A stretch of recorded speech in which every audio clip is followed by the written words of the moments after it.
I'm so glad you asked. To start, I will say Jamila Bradley on this app and Manifest L on YouTube changed my brain chemistry when it comes to decentering men. But I want to do a little twist. Such a cornerstone of the decentering men journey is about getting to know your true self, getting to know what you like, getting to be in a process of self-discovery. And books and art are a way to do this. They're like looking into the mirror of your soul, and whatever it is that you resonate there, it's reflecting some part of you back to you. So instead of a decentering men book list, I want to do a recentering you book list. And I have a few prompts to help break this down and give you some ideas about where to start. I love fiction, and I feel that fiction is this huge reservoir that we can go to actually find women's stories. So there's so many female authors that I like. Amy Tan, Zadie Smith, Lydia Yuknovich. I just read Godsmacked by Chelsea, I forget her last name, and it blew me away.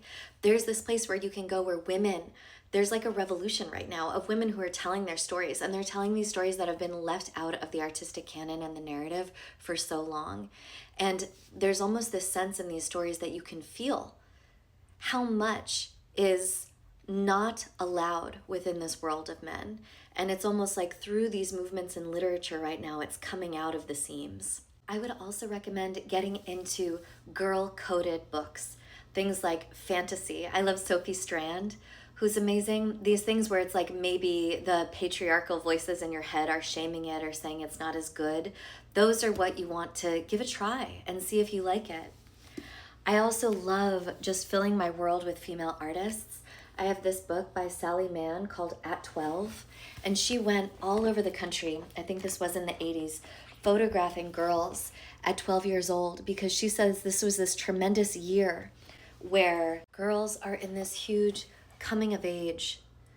And because male stories have dominated the artistic canon for so long, it's a coming of age that is much less articulated and much less known than a lot of the men's stories out there. So I just like filling myself with female artists and finding my mirrors there, finding my soul reflections there. I'm also going to hammer this home, but somatic books. This one is called Body Stories.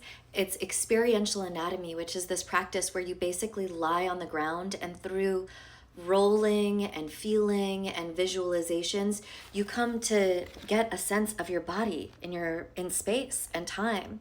So much of the place where we feel our body is in sex and with men. It's where we actually open up to the possibility of somatic experiencing.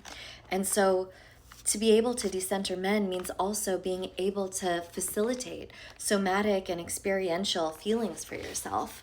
And this book, again, it just combines so many different kinds of art into actually teaching you how to feel and how to sense and how to have access to rich tapestries of embodied experience. So there are so many books like this that show you different modalities that people have cultivated for how to get in their body. And then, because I'm an esoteric girly, I really believe that any spiritual books or spiritual practices, anything that connects you to the cosmos. For a lot of us, the spiritual people that we're looking to are also male. And I have spiritual guys I love. You know, I have Ramana Maharshi's book over here.